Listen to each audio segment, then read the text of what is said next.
So this is it mga ka-RJ Vlogs, at dahil kumukulo na muli siya, ilalagay natin tong dahon ng malunggay.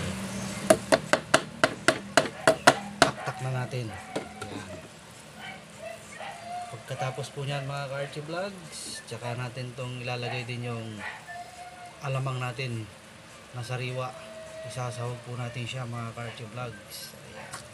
Sarap niyan mga ka-RJ Vlogs. Alamang hipon. So pakukuluan natin siya muli mga ka-RJ Vlogs, at pagkakulo ready to eat. Ay, meron pa pala tayo mga ka-RJ Vlogs, yung isasahog nating isda na pinirito. Ito mga ka-RJ Vlogs, iwas 4 na piraso. Ayan, kasarap niyan mga ka-RJ Vlogs. Diba?